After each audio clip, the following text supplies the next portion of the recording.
Good evening, everybody. We are in the fast, just a few days in. Uh, so before we dive into the details of Hay ibn Yaqzan by Ibn Sina tonight, I believe it would be helpful to provide you with a better appreciation of the larger context of this recital. On a macroscopic level, it's well known that the world of philosophy has oscillated between an adherence to the teachings of Plato and to those of Aristotle for millennia. In medieval Europe, Ibn Sina, who was known as Avicenna to those people, was the last influential spokesman for Plato. His Aristotelian rival Ibn Rushd, known as Averroes in the West, is famous or infamous for removing the world of the angels from Avicenna's metaphysical system. He simply could see no reason for its existence. From that time on, Europe's return to an Aristotelian worldview excluded the angelic realm, or should I say the imaginal world, from its understanding of the world. What this meant is that there was no longer any direct connection between the world of God and the world of man. There was no transition zone, no place where spirits could be corporealized, nor bodies spiritualized. In this worldview, God was so utterly transcendent that mankind had no possibility whatsoever of communicating with him. It had no access to divine visions, encounters, or guidance. Human beings were strictly on their own. Today, we are seeing the natural result of such a colossal disconnection. Intriguingly, what few people in the West know is that Avicenna's system did not suffer the same fate in the Islamic world. Subsequent thinkers, especially in Iran, starting with Suhrawardi, constantly meditated and built on Avicenna's three-level cosmology. The intelligible world, the angelic world, and the physical world were all connected in these thinkers' thoughts, enabling humanity to contact emissaries from the hidden realms. So Hay ibn Yaqzan is but the first tale, historically, of such an otherworldly encounter. For his part, Suhrawardi, who died in 1191, documented 15 similar meetings of his own. Now, I just want to share with you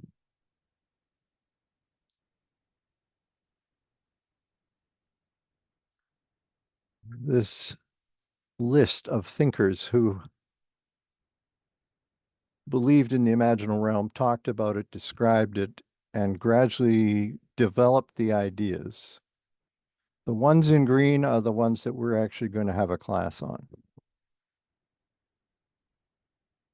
So as we will see in the coming weeks, Ibn Arabi and Rumi were both master explorers of the imaginal realm.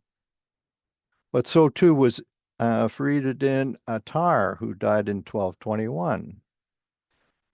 Very famous. He was the author of the Conference of the Birds. Al-Jili, which isn't, oh, he's not on the list. I missed him. Oh, no, he's down further. Okay. 1422. He wrote a seminal book on the Islamic concept of the perfect man. And there's so many others who wrote about the imaginal realm. The list I have here is the most notable people in that long, long list of visionary writers. So I'm bringing this to your attention because the point of this course is to argue that in perilous times, such as we are experiencing at the moment, it might be wise to investigate this neglected world, to see if it contains knowledge, wisdom, and techniques that our coming one world, one country could use to its spiritual advantage. Okay, so that's just something I wrote a couple of days ago. I will send you this list tomorrow as an attachment so that you have it. So now let's turn our attention to episode 2 in the symbols of He Ibn Yakzan. So last week we covered the first 4 chapters. That was episode 1. So the next 4 chapters, 5, 6, 7, and 8, describe the pilgrim's initiation. Linda, you have your hand up? Are you reading? Just as a reader. Excellent. Okay, I'm going to ask you to read number 1. So I've put the number of the chapter at the beginning of each of the pieces that we've extracted from the document itself. And then we have a series of other quotations that hopefully will help understand what what Ibn Sina was actually saying. Okay, so number 1, Linda. Our conversation continued without interruption. I questioned him concerning the difficult sciences. I learned from him how to solve their obscurities, until finally, from transition to transition, we came to the science of physiognomy. I observed in him such penetration and sagacity in that science that I was filled with admiration, for it was he who took the initiative when we came to physiognomy and the various facts that have to do with it. He said to me, the science of physiognomy is among the sciences the profit from which is paid cash down and whose benefit is immediate. For it reveals to thee what every man conceals of his own nature, so that thou canst proportion thine attitude of freedom or reserve toward each man and make it befit the situation. Okay, thank you. So as I had explained in one of my emails, I've highlighted the pieces of text that I think we need to dig a little bit deeper into. So what exactly is physiognomy? The dictionary has several meanings. It's the art of discovering temperament and character from outward appearance. Another is the facial features held to show qualities of mind or character by their configuration or expression. Third one is the external aspect of a person. It's also the inner character or quality revealed outwardly. So angels such as He Ibn Yakzan have access to knowledge of all things, including what each human being is and what he or she is capable of. Now, I've made mention of this fellow before, Juzjani.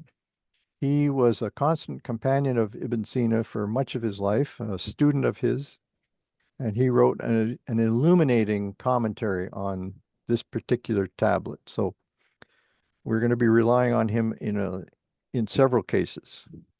In this case, he says this knowledge on their part is comparable to physiognomy, and they are extremely skilled in it. So Milton is up next for number 2. This is from Juzjani, a continuation. As to the science of physiognomy itself, it is well known. Does someone keep certain dispositions secret? Let an expert in this science come. He will observe the person attentively from his external appearance. He will infer his inward dispositions. If these are evil, he will know it. If they are good, he will likewise know it. The benefit from this science is then immediate, and that is why the master declares that its profit is paid cash down. Juzani, Avincia. Anyway. Okay, that's Avicenna and the Visionary Recital. That's the book that one of Corbin's works that I've spent a lot of time with, I have to say. So this mystical concept of physiognomy, which is typical of the angel's knowledge, involves the ability to discern the inner nature showing through the outer appearance. This capacity to eclipse the apparent and manifest the hidden is, according to Henri Corbin, the operation of ta'wil as esoteric exegesis. Now, I've mentioned this term ta'wil before, and all it really means is that you're taking a symbol, for instance, and taking it back to its origin. Where did it come from? And you'll remember that I talked about symbols having descended from another level of the world, whereas an allegory is on the same level of the world. Okay. So this ability to perceive the true reality hidden under the phenomenon is another way of describing the theme of our course, the opening of the inner eye. So Alan is going to explain what I mean by that in number 3. The tawil of the soul is a question of perceiving, of bringing out the hidden depths of man. His beitin, his authentic soul, and of reducing, causing the disappearance of the apparent, the zahir, the whole apparatus of faculties and powers, and of appearances secreted by those powers that envelop the soul and turn it from that for which it is made. It is made. Ultimately, it is a question of causing the appearance of the soul, of the stranger or the oriental hidden under the occidental disguise of the common condition. Henry Corbin. Okay, thank you. So he's playing with all the different metaphors that we've been using. The classic one in Islam is between the exoteric and the esoteric. So the exoteric is the zahir and the inner or the esoteric is the batin. And now Corbin is also using the terms oriental and occidental in that special sense of inner and outer. Okay. So I see that Elizabeth is ready to read chapter 6, which is reading 4.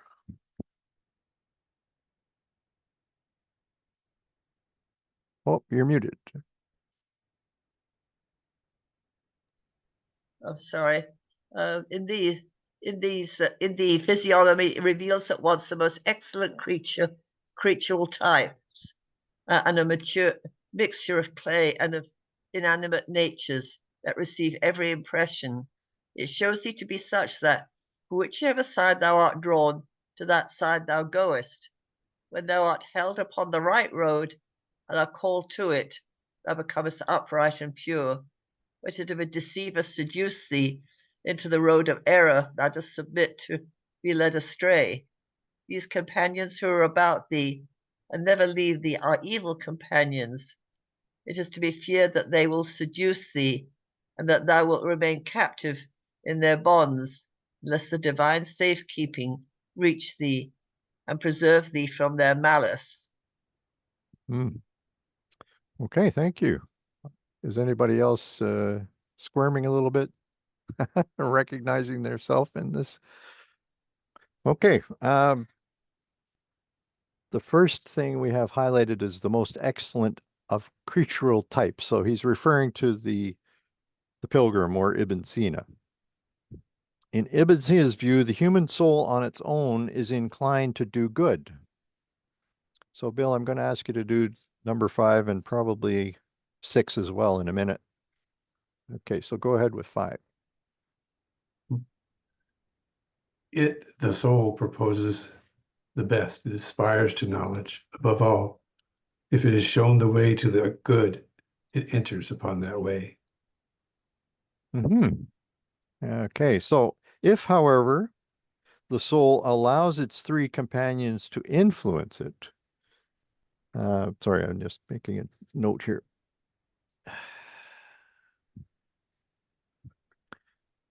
All right, sorry, I've got to keep my notes up to date. If, however, the soul allows its 3 companions to influence it, it changes its course and begins to follow them.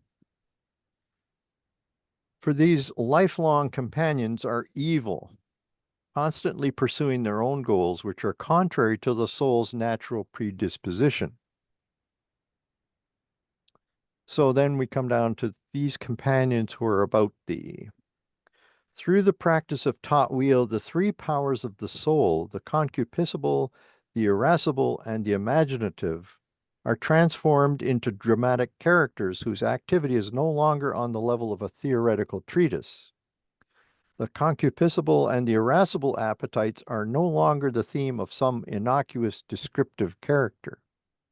They are two personages, two awesome companions, two demons of the soul. And David, I'm sorry, I was going to ask Bill to continue reading number 6, and then we'll get to David.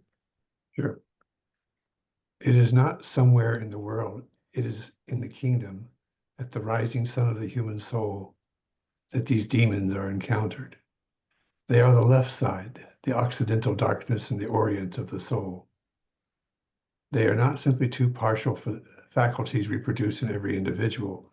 They are psychic energies, the mass of demonic energies that multiply in the human soul, alert for every occasion to convert the terrestrial angels to their hell and destroy in them the virtuality and even the instinct of paradisal existence. Okay, so hopefully now you're starting to get a sense of how you take something from physical life and you turn it into a symbol. So these are natural inclinations everybody has, but when you get to the imaginal realm, they become visible characters. Okay, so it's as if they're being projected on a movie screen or something. And then the last piece of that reading, number 4, which is chapter 6, unless the divine safekeeping reach thee. So Juzjani makes it clear that only those who are given energy by God and are aided by his help can resist these evil powers, which may be one of the reasons why we're encouraged to immerse ourselves in our writings on a daily basis to keep that connection strong. Okay, so now David is ready to read this long number 7. I've broken number 7, which has more than one paragraph, into 2 or 3 pieces. 3 pieces. So let's do the first big paragraph, David. So let me, 7 is one paragraph then, is it? Reading 7 is just one paragraph. Yeah. Oh, okay, sure. And so the 3 paragraphs are 7, 8, and 9 then. Yeah. Well, Okay. they're actually a little bit further along than that. Go ahead. Okay. Anyway, here goes. Hey, 7a, that companion who walks ever before thee, exhorting thee, is a liar, a frivolous babbler who beautifies what is false, forges fictions. He brings the information without thy bidding and without thy having questioned him. He mingles false and true therein. He sullies truth with error, even though in spite of all, he is thy secret eye and thy illuminator. It is through his channel that news reaches thee of what is foreign to thy neighbor, absent from the start where thou art. It is laid upon thee to separate the good money from among all the counterfeit coins, to glean what is true among the lies, to free what is right from the matrix of errors, since thou canst not wholly do without him. It may happen that sometimes divine aid will lead thee by the hand and rescue thee from the strain that leads nowhere, and that sometimes thou wilt remain in perplexity and stupor, and sometimes it may happen that false testimony will seduce thee. Okay, thank you. I was wondering, Jack, could you think of an example of this? Well, I've got more to say about it. Oh, okay. Just see if this helps. And Sure, yes. So let's look at that companion who ever walks before thee. This companion is the active imagination. It is responsible for inspecting images of all the sensible objects brought before it by the 5 senses, and the memories of the forms that it has inspected previously. It is through this companion that knowledge reaches the soul. Okay, so Nina is going to read number 8 for us, which talks more about this active imagination. The active imagination mingles, coordinates, and recomposes forms and significance. Sometimes it seizes a fragment of these, and it is in the state that our soul comes to know them. Sometimes what reaches the soul is true, sometimes it is false. Thus, the master, Ibn Sina, says, "The companion who walks before thee is mendacious and frivolous. Nevertheless, he is thine emissary and enlightener, for it is through his channel that knowledge reaches the soul." Okay, so the active imagination is not necessarily trustworthy on its own. So, okay. So and if we go back up to this, it is laid upon thee to separate the good money from the bad. Okay, so it is the soul's responsibility to separate the lies and the erroneous from the truth. And it does this by seeking for proofs and indications, according to Juzjani. Okay, so now we're going to go into the second paragraph of, actually, I'm going to ask Hangame to read both 7b and 7c in a minute, but let's do 7b for now. As for the companion on thy right, he is greatly violent when he is roused by anger. No advice can restrain him. To treat him courteously, no wise lessens his excitement. He is like a fire catching on dead wood, like a torrent dashing down from a height, like a drunken camel, like a lioness whose cub has been killed. Pretty dramatic imagery. Yeah. Thank you. So the companion on thy right is the irascible faculty, which is a power that each time a person sees or hears something opposing their desires, makes their blood boil with a thirst for vengeance. When this power unleashes its violence, it is difficult to pacify it. Thus Ibn Sina says, that companion who is on thy right, whenever becomes excited and troubled, it is useless to lavish advice upon him because he accomplishes his work without discernment. Okay, Hangame, then let's go to the last paragraph within chapter 7. Lastly, that companion on thy left is a sloven, a glutton, a lecher. Nothing can fill his belly but the earth. Nothing satisfies his appetite but mud and clay. He licks, tastes, devours, covets. He is like a pig that has been starved and then turned loose among refuse. And it is to these evil companions, O wretch, that thou hast been bound. There is no way for thee to get loose from them, save by an expatriation that will take thee to a country whose soil may not be trodden by such as they.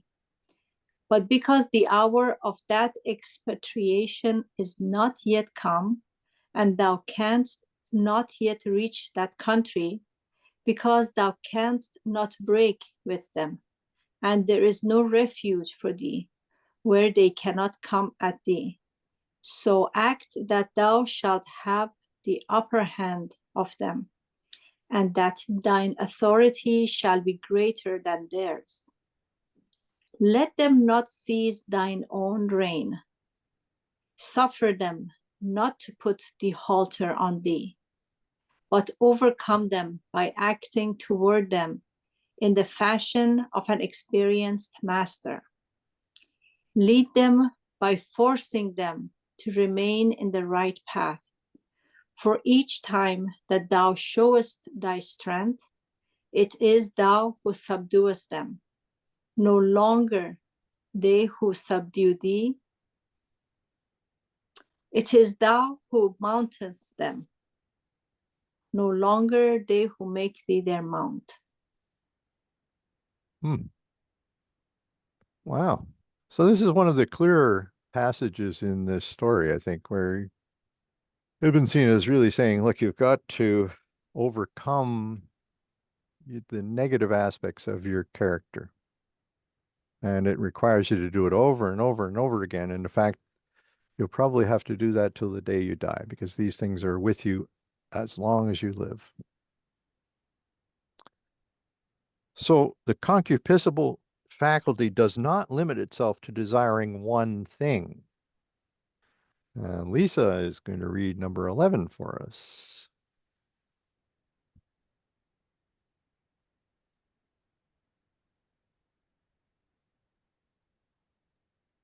There you are. Whoop, you turned it back on. Sorry, that was me. Sorry, Lisa. Me. There you go. Okay. Whatever can excite its covetousness, it demands foods, garments, fair faces, everything that is of the same order, palaces and lands. To obtain these things and gratify its desires, it puts forth its best efforts, fights stubbornly. It in no ways distinguishes between what should and should not be sought. Know that the irascible faculty is stronger than the concupiscible faculty, as the right is stronger than the left. Therefore, the author put the former on the right side and the latter on the left side.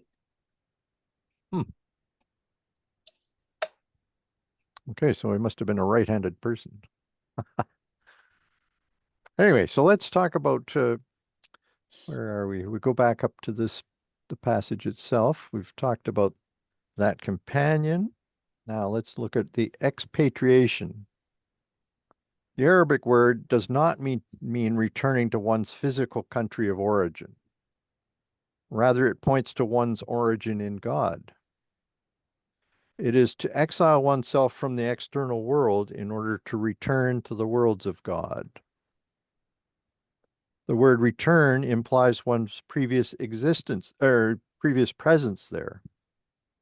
Sukhrawarty will say, woe unto thee if by native place thou understandest Damascus, Baghdad, or other cities of this earth. And then also the hour of that expatriation has not yet come.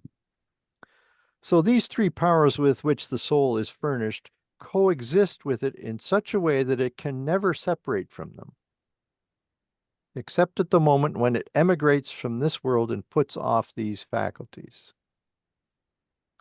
There is a fixed time for each of us to exit the physical world. Until then, we are advised to act in such wise that thou wilt have the upper hand of them, not they of thee.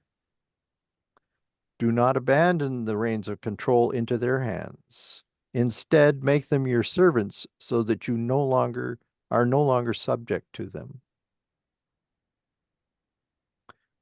Okay, now,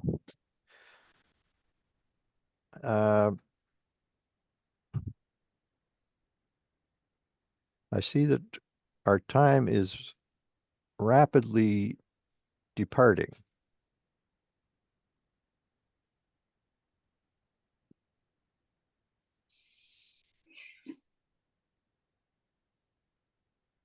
Sorry, I'm just trying to figure out how much to skip.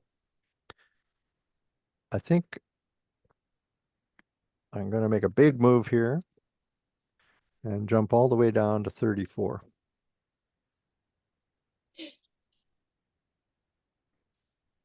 And as I explained in my email, what I'll do is I'll capture everything that we talked or would have talked about if this class was infinitely long. And I will send it to you tomorrow. Okay, there it is. Okay, so now we have a chance to get to the really good part of this story. But we need some readers.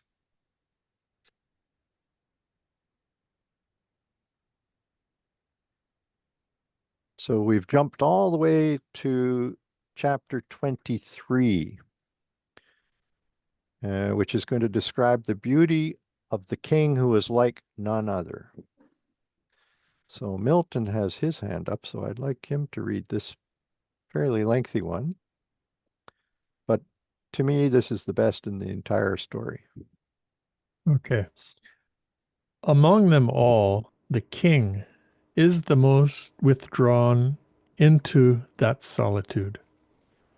Whoever connects him with an origin errs. Whoever claims to pay him praise that is proportionate to him is an idle babbler. For the king escapes the power of the clever to bestow qualifications. Just as here, too, all comparisons fail of their end. Let none then be so bold as to compare him to anything whatsoever. He has no members that divide him. He is all a face by his beauty, all a hand by his generosity, and his beauty obliterates the vestiges of all other beauty. His generosity debases the worth of all other generosity. When one of those who surround his immensity undertakes to meditate on him, his eye blinks with stupor, and he comes away dazzled. Indeed, his eyes are almost ravished from him, even before he has turned them upon him. It would seem that his beauty is the veil of his beauty, that his manifestation is the cause of his occultation, that his epiphany is the cause of his hiddenness. Even so, it is by veiling itself a little that the sun can be better contemplated, when on the contrary, the heliophany sheds all the violence of its brightness. The sun is denied to the eyes, and that is why its light is the veil of its light. In truth, the king manifests his beauty on the horizon of those who are his. Toward them he is not niggardly of his vision. Those who are deprived of contemplating him are so, because of the wretched state of their faculties. He is mild and merciful. His generosity overflows. His goodness is immense. His gifts overwhelm. Vast is his court, universal his favor. Whoever perceives a trace of his beauty fixes his contemplation upon it forever. Never again, even for the twinkling of an eye, does he let himself be distracted from it. Thank you very much. Oh boy.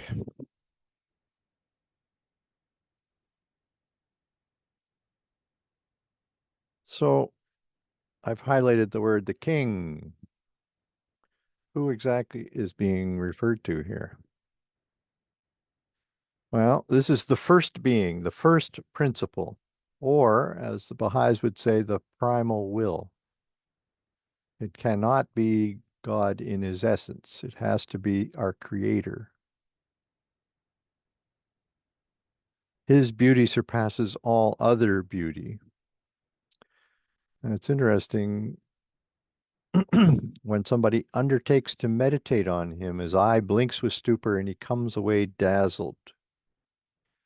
So it's interesting that it's saying here that he's not invisible. And for that reason, no one can find him. On the contrary, it's because of his manifestation, which is ultimately real, that no one can apprehend him. So to give an example, when someone attempts to stare into the sun, their eyes are dazzled by its light. If they cannot apprehend the sun, it is not that it is invisible, but because of the excess of its light that we cannot comprehend it. And similarly, he is not niggardly of his vision. This means that he does not give access to his knowledge to anyone. Or he doesn't give access to one person, then not to somebody else, is what I should say. It is because of our lack of capacity that people cannot know him fully.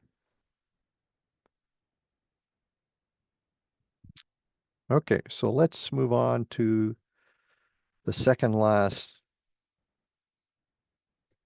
passage here, number 24. I'm going to need a few more readers. Most of these are shorter, though. Ah, Marie. Okay, go ahead, please. Number 35. May I ask a question, Mark, Oh, before yeah, I absolutely, before I sure. read? You said that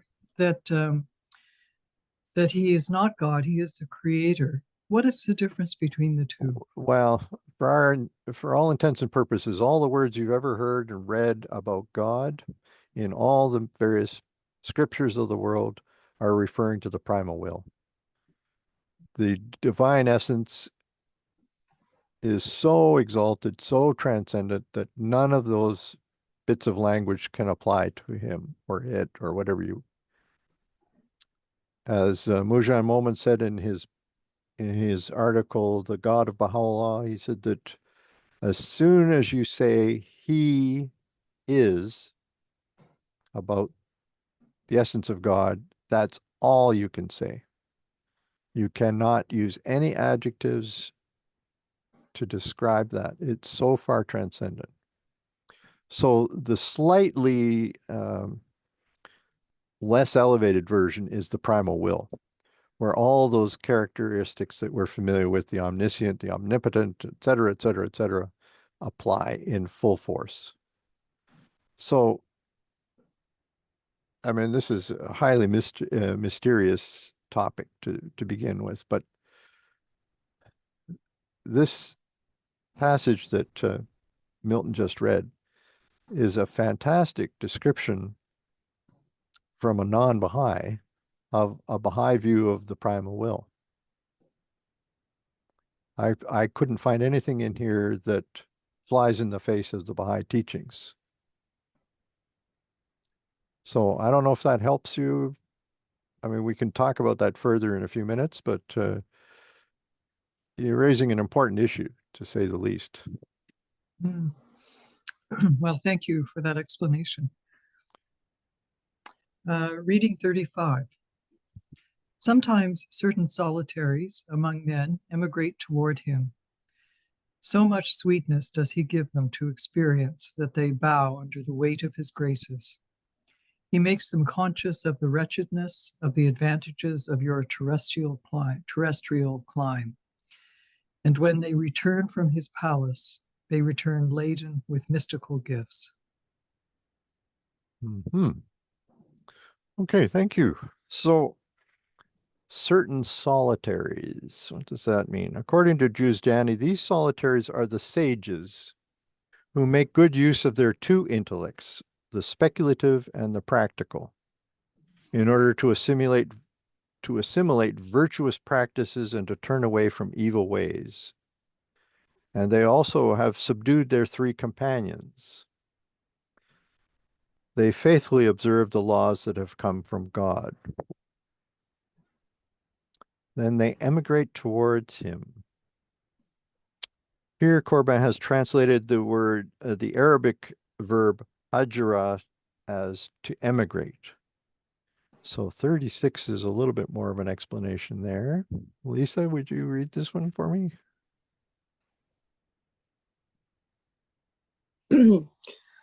What is in question is an emigration, an exodus, a hijra, that is, a return to the original fatherland, the pure mystical Orient, that does not appear on any map of the earth.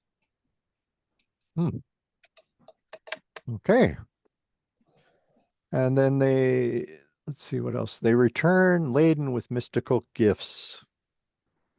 So as Giugiani rephrases it, they have attained perfect knowledge of the modes of being of this and the other world. They are among the delivered. Okay, so this passage number, chapter 25 is the last one in He Ibn Yaqsan. It's an invitation to the pilgrim, i.e. Ibn Sina, to actually set out on the quest. And is this going to be David or Belinda? Who's going to read number 38? Oh, 37. Sorry, I've jumped ahead of myself. 37. Okay. Hey, 25. Then the sage, Hey Ibn Yaqzan, said to me, were it not that in conversing with thee, I approach that king by the very fact that I incite thy awakening. I should have to perform duties towards him that would take me from thee. Now, if thou wilt, follow me, come with me toward him. Peace. Okay, and if you hang on, I'll ask you to read the last one in a minute.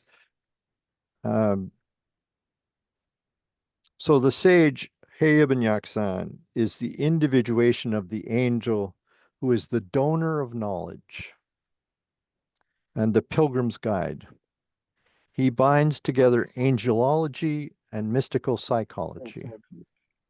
It was this connection in the Avicennism that reached Europe that scandalized William of Auvergne and many other doctors of Christianity. Okay, David, number 38, and then that'll be the last reading. Sorry, David, I muted you there because there was an echo, so you'll have to unmute again. Pardon me.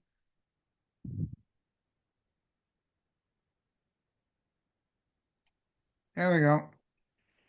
Their conception of monotheism made them feel as something intolerable the idea that the human soul in its terrestrial condition should receive its illuminations and enunciations from an angel and not from the supreme God. Okay, thank you. Okay, to be blunt, if individuals could receive knowledge from God through encounters with their own celestial angels, rather from their priestly intermediaries, where would that leave the church? Okay, so here's a summary of Ibn Sina's He Ibn Yaqsan. Let's reconsider the symbols we have unpacked from Ibn Sina's recital from the point of view of one of the charts we studied in class 3. And you will immediately recognize this as the work of Jack McLean.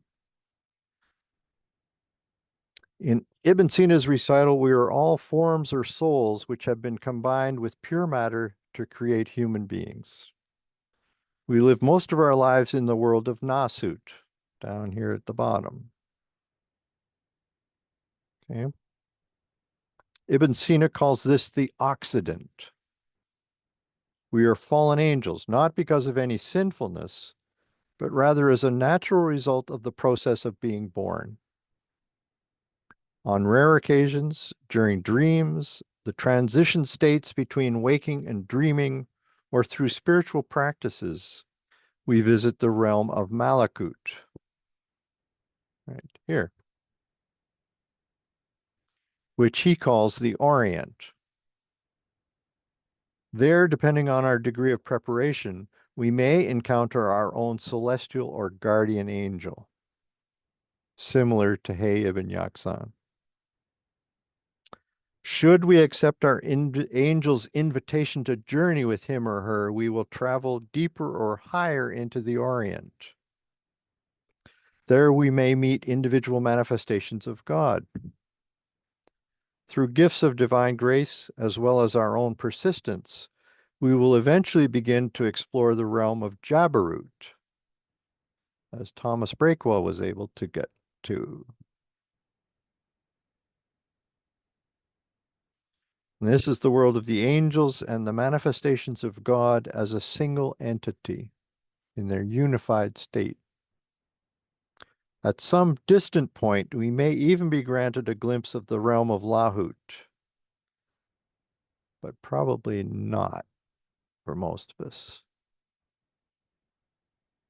That's the world ruled by the primal will itself.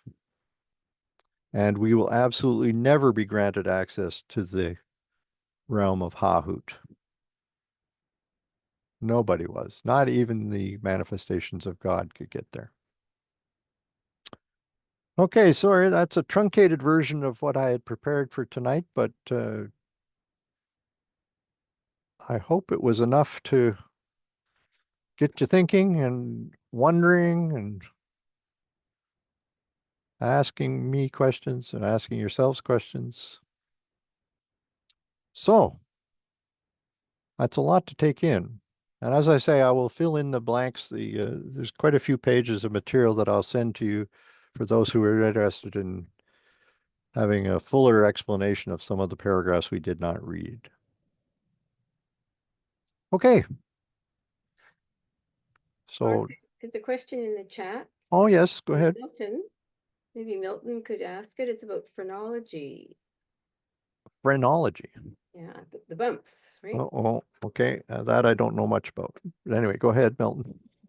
Well, yeah, I mean, I was a little bit confused when I first heard physiognomy because it made me think of phrenology, which is in the 19th century, people thought they could figure out what kind of person you were by looking at the lumps on your head, to put it crudely. But that's, and, I do recall in university, and I think it was physical anthro, that was considered a pseudoscience. And I don't know if that extends to, modern academic thinking when it comes to physiognomy. I'm just not sure what's going on with that.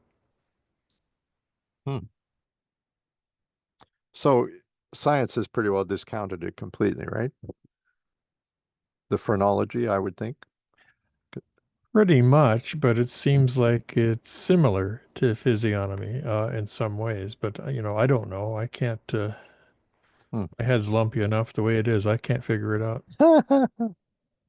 Yeah, well, I have to say I don't know much about either of those two subjects, to tell you the truth.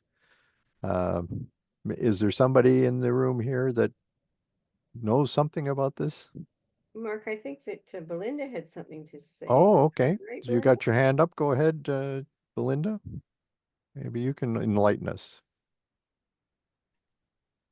Not really, but I can give an example.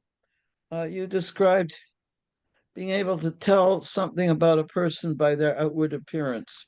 Mm-hmm. And a good example of this would be Caduce running into Mullah Hussein, who got himself between Caduce and the Bab as the Bab was walking away. And Caduce says, I can tell who he is by the way he walks. Mm-hmm. So Caduce had a very sharp eye, and he knew exactly who and what he was meeting, and just by the way he walks. Mm-hmm. I used to have a job where I watched people. What I was doing was shoplifting surveillance. And I could often tell who was going to steal something by the way they moved their hands. It was just something I got used to. I remember one time when somebody put a package of meat in the top of their cart and then they stroked it. And I thought, oh, you're going to put that in your pocket. And that's exactly what he did 2 seconds later. And a few minutes after that, he was on the ground outside giving up the package, and the police were called. Very interesting. Anyway, but and I can remember too, David watching Mr. Trump on his first election, walking across Capitol Hill or by the White House or something, and he's saying to me, he doesn't walk like a president. Yeah, And the man was strutting. But David saw that he wasn't truly presidential. no, I said that he doesn't belong there. Yeah, well, the same idea. Yeah. He doesn't belong there.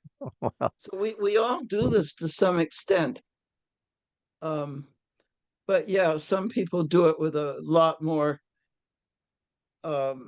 knowledge and effectiveness. That's all I wanted to say. But and it's yes, not, the lumps on the head thing, that's considered a pseudoscience today. It's not, Mhm. it's looked back on as a kind of almost laughable thing in the 19th century. But from what you're saying, it sounds that physiognomy is a skill that you can develop I think by so. concentrating on it. Okay, good. Very good stories too. Okay, Jack, what are you going to say? Better unmute myself. Yes, Milton, phrenology, then the bumps on the head. And the difference with physiognomy was that it would be the facial features and the whole body, which were read. So that's the difference. And it goes back a long way to Aristotle, this idea that you can read a person's character through their face or their bodily gestures. Like Belinda gave the very wonderful example of Quddus telling, he could recognize the Bab by the way he walked. And I'm reminded that Abdul Baha instructed Shoghi Effendi on how to walk like a king. So, but it's not a very exact science because it's a pseudoscience. I read somewhere, sometime, once upon a time at Greenacre, one of the Baha'i friends in the presence of Abdul Baha said he'd been studying physiognomy or phrenology, I forget which, and he could tell that this individual that he was studying was extremely intelligent. And Abdul Baha just smiled, and they found out that when the man began to speak, he had a very low IQ. So, yeah, I don't know how accurate all of that is. Like, you get feelings from people's faces and their look and so on. There's a certain chemistry that goes with that. Like you feel drawn to certain people and repelled by other people. So I'm not sure to what an extent this is an accurate type of exercise. Yeah. Well, I think it's important though, as an example of that distinction that is being made throughout the story between the esoteric and the exoteric, between the exterior and the interior. So I think that's as far as I would really want to take it. I'm not going to get too hung up on the details of the so-called science. Right. Mark, I wanted to ask you, if I may, this text, I find it extremely demanding and severe almost in the way that the reader is being instructed to develop the mastery of self. It's quite an ascetic text. It's very, very monastic in its severity, I find. Yeah, I think that's true. What do you think about that? Is it realistic? Can the average human being have this kind of mastery over self? Because as you pointed out, and as Shoghi Effendi did say in one of his letters, that we can be subject to temptation right unto our very last breath,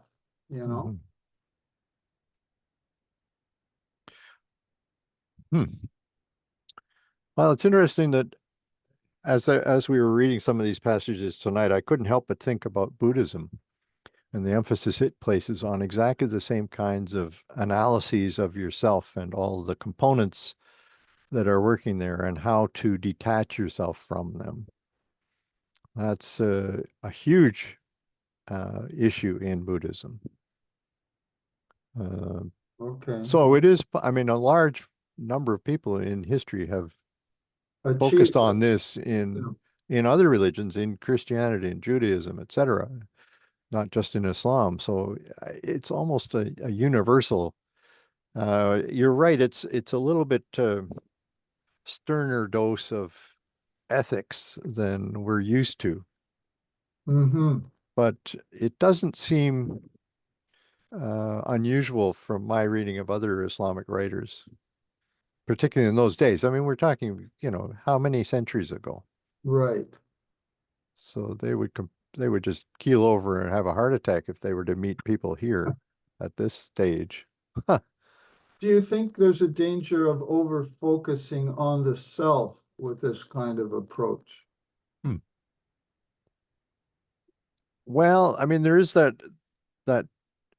mention near the end about the role of grace, that it's important that you have access to the divine if you're ever going to accomplish any kind of detachment. So it's not just about the asceticism. I mean, that's the focus of this particular story, but there are many, many other stories that are going to focus on the loving nature of God and your relationship with Him. So I'd be careful about generalizing too much. Thank you. Mark, I have an observation regarding reading number 6. Okay. Where it says that these are not simple, they are not partial faculties, but they are psychic energies. So could we say that one of the reasons for prohibition of alcohol and drugs is inhibition of being in control of the psychic energies? That's number one. And number two, to cut the tie or the rope by which we are attached to these psychic energies, we should say the obligatory prayers every day and recite the holy writings and say prayers every day. So is that a means by which we can stay away or become masters of these psychic energies? I was just wondering whether these are some of the bases, philosophical bases, as well as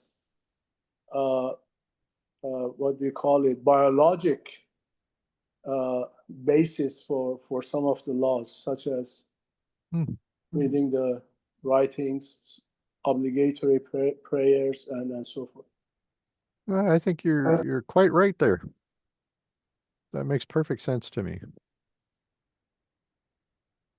One reason is that I have had autoimmune disease for the past, God knows, 30 years, and I have noticed how my psyche changes based on the medication that I take. And some medications, they have such severe side effects that my behavior changes, I have noticed. And so when I saw that psychic energy, it immediately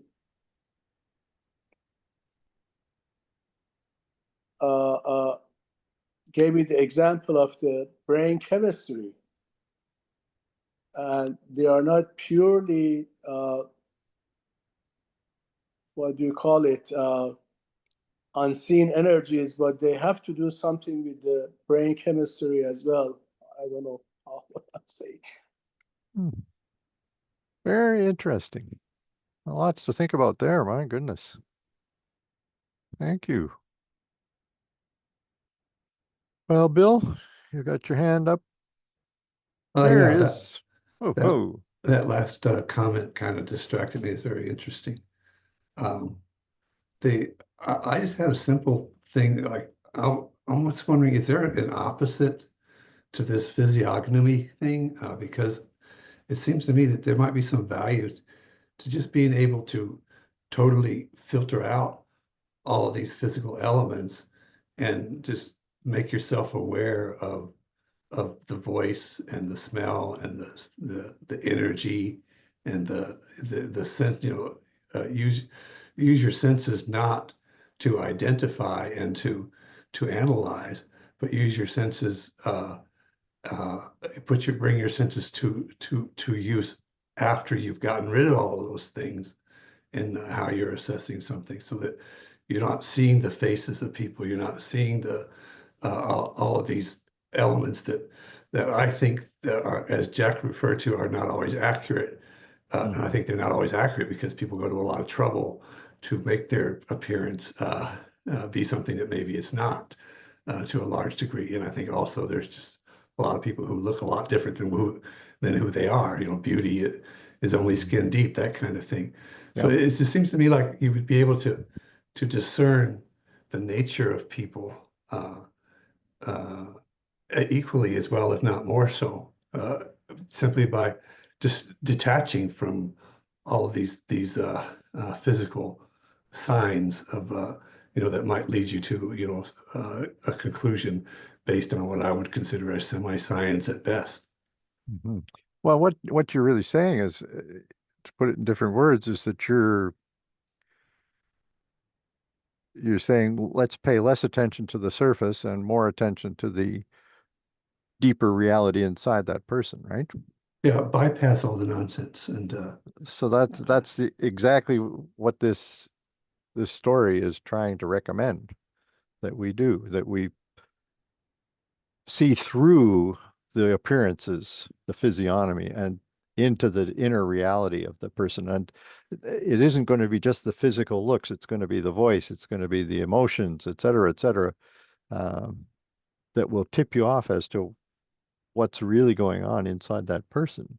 So you do have to develop your ability to detect subtleties.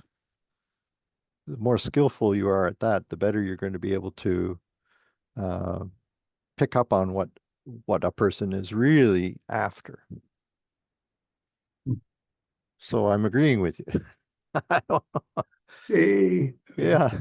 Okay. Give him a star. Okay. All right. Is this Belinda or David? David. Okay. Keep it short now. We only have 20 minutes.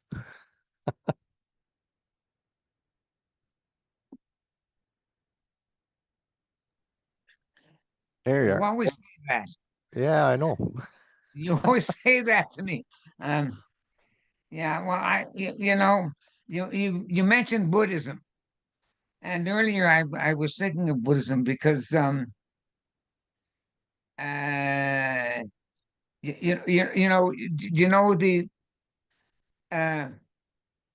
a whole journey that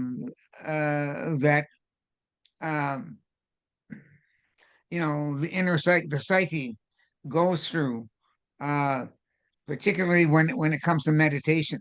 And you're tested, you're given all kinds of things, like there are mandalas in Buddhism, which the outer parts of it all have to do with demons of one sort or another. And if you get past that, then you get into the center of the whole thing, and you find there that there's a peace, and that involves the inner self. I don't know if I'm making myself clear. Yes, you are. Yeah. but I've noticed this, and when it comes to Buddhism, and it's something that Carl Gustav Jung knew very well. And you know, see, I think I think of all this with regard to the entire psyche. Yeah, that's where we're ourselves. heading. Yeah, That's Good. definitely and the Mandelas are going to be a topic of concern when we get to Carl Jung in the fall, for sure. Yeah, I know. Yeah, yeah. And it's But I interesting. find it, but I overall though I find all this overwhelming, It is. totally overwhelming, because you're always warring, you're always fighting, you know, with yourself. You know, the negative, the positive, light and darkness, and so on. And you know, and one is always catching oneself up all the time. You know, Mhm. so that I'm talking about a struggle. Yeah, I relate to that. Yeah. I'm sure everybody here does. I'm seeing a lot of Um, nodding heads.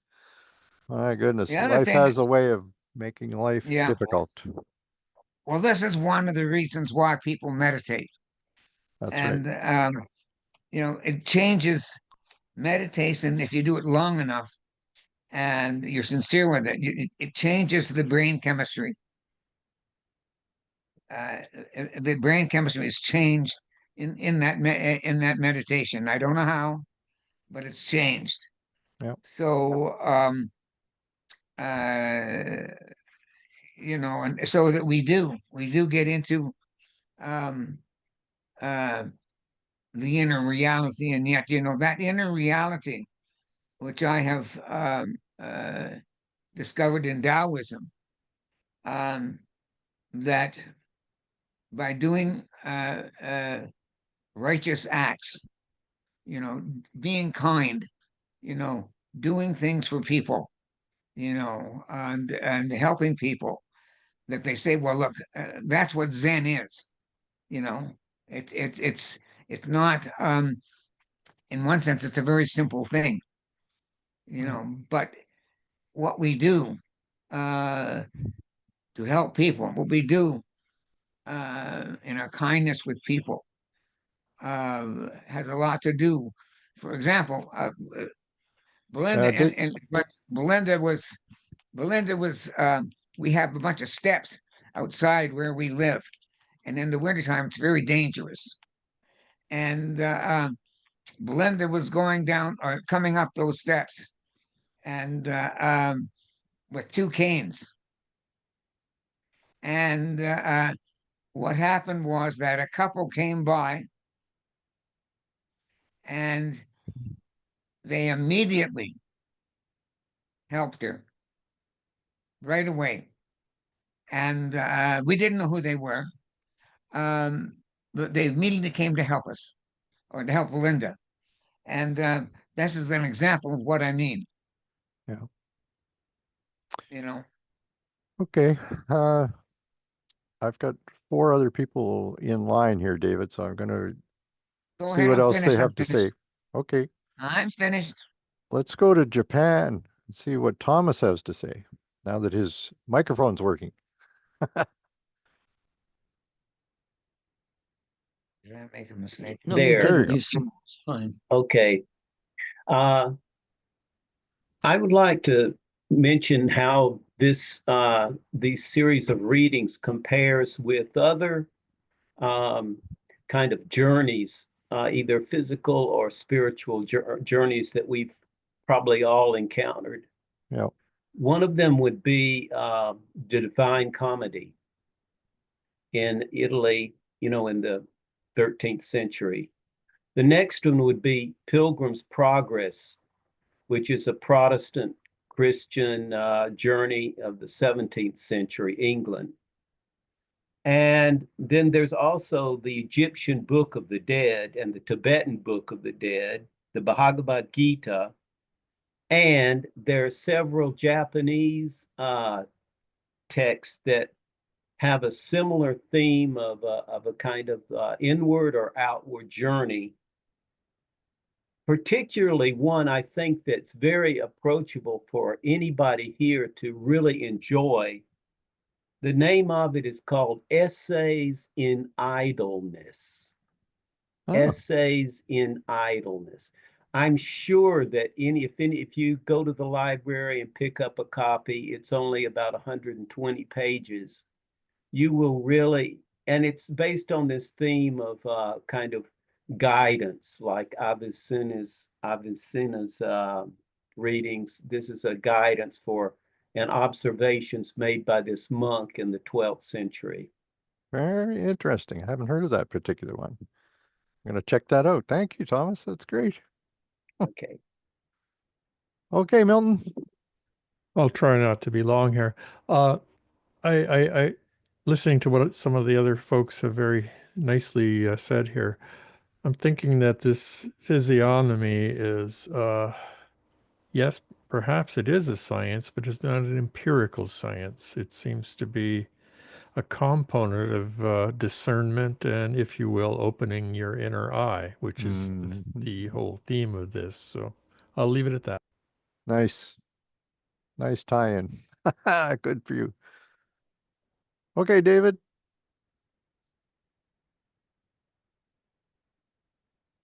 Myself. There we go. All right.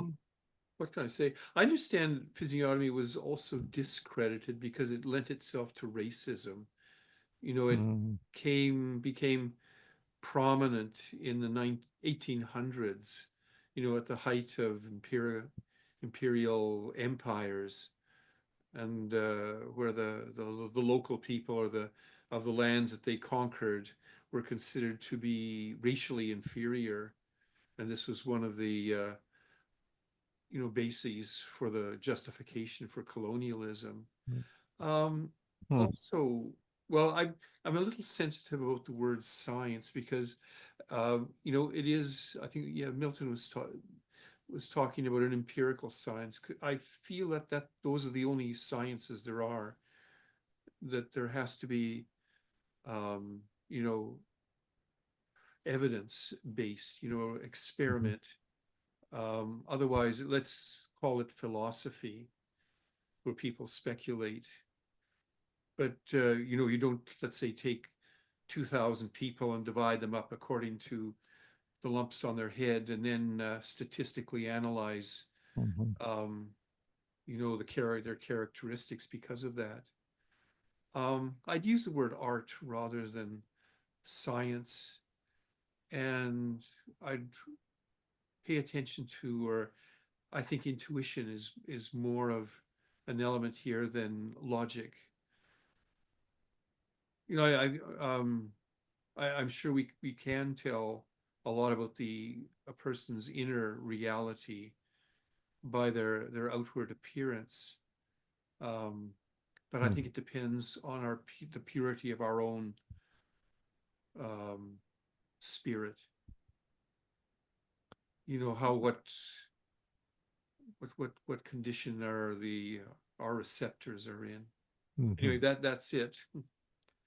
And I think that's an excellent point to make, and I think that's one of Ibn Sina's points, is that the angel that he's meeting has an unparalleled ability at this art of, or intuition, in seeing who people are right immediately because of its purity. That it doesn't, it's not besmirched. It doesn't have those three functions or personalities going on around it all the time. So it's capable of a clarity that we may never be able to have. And I think it's as much, not just the, you know, the physical appearance, but let's say the aura that the person has. You know, let's say the vibrations they put out. That's right. As long as you don't start talking about the colors of them. Yes. Or- Oh boy. Well, that's a good point though. oh. Okay, thank- Jack.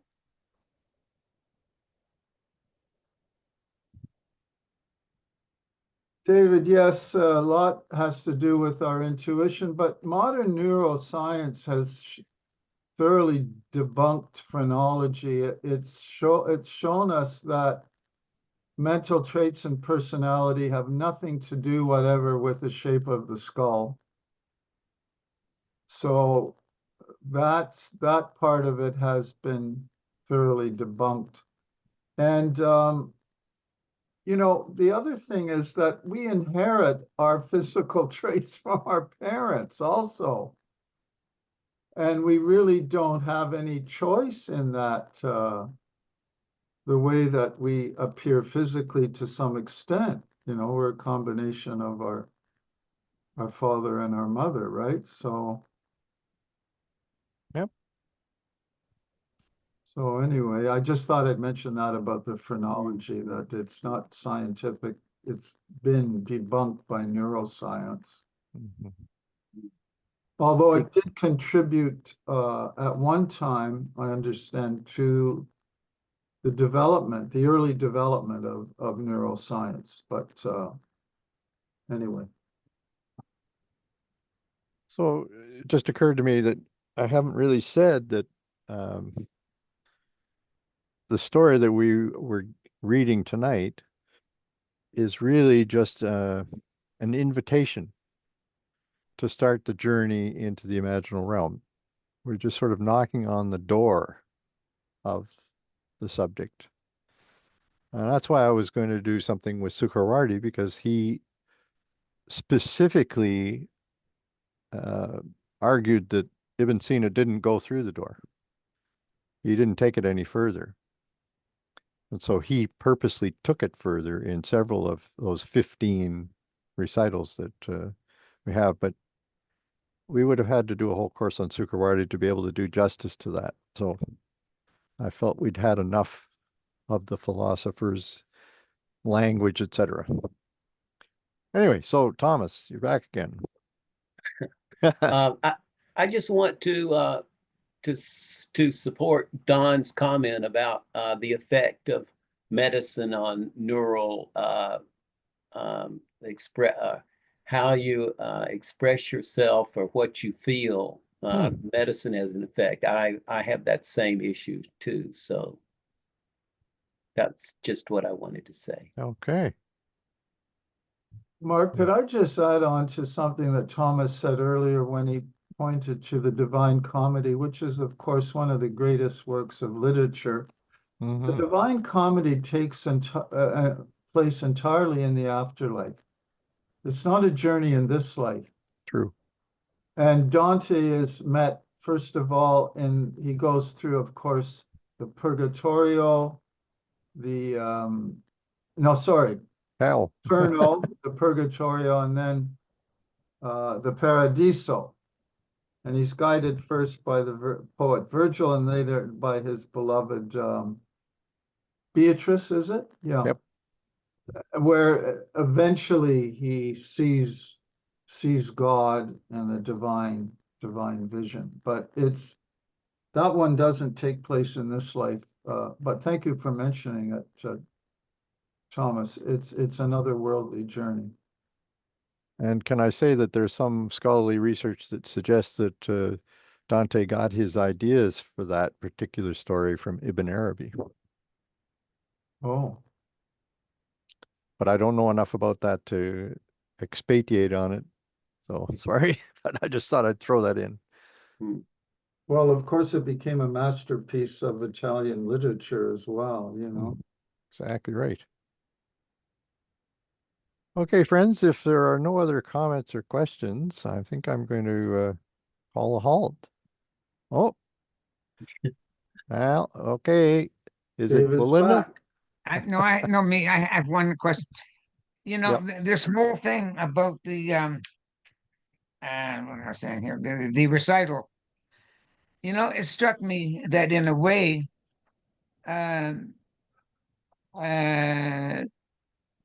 this part of it that we've gone through, that we've read, reminded me of the Hoopoe.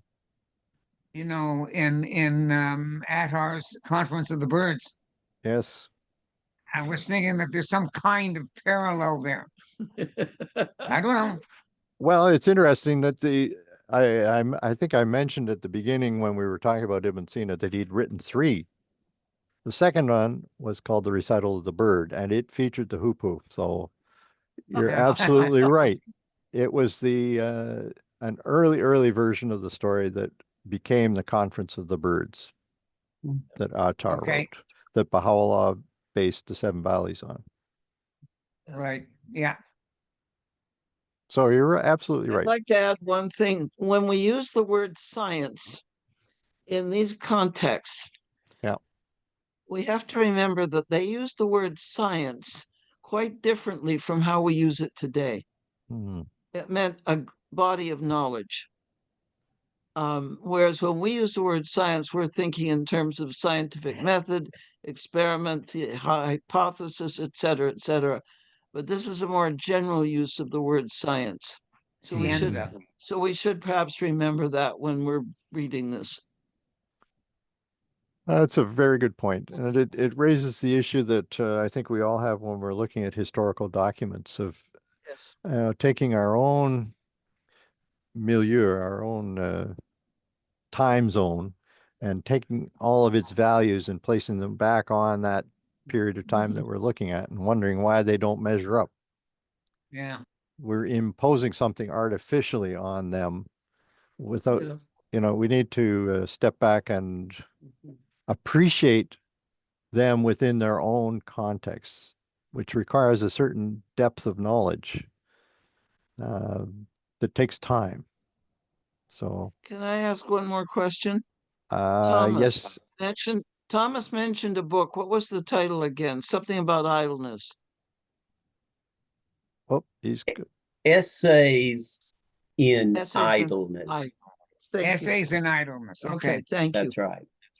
Please read it. And we'll all become flaneurs, right? In the French we're tradition. on our way to Amazon right now. I just wanted to ask one question for you. For Thomas or me? No, you. Oh. No, for you, Mark. I just wanted to ask you, how are you getting on with Fearful Symmetry? I've put it away for now. I'm reading June Singer on Carl Jung and Blake first. And then I'm going to return to it. Yeah. I'm doing homework for the next term. So okay. Yeah. Okay, folks, I think that's it. Looks like people are a little bit tired. Enjoy the fast for another week, and we will see you on Wednesday next week. Unless you're over 70 years old. Yes. Like me. There are a few here on that fit that category. Yeah. Okay. Take care of yourselves, guys. Thanks, Mark. Thanks, Linda. Thank you, everybody. Bye-bye, everyone. everybody.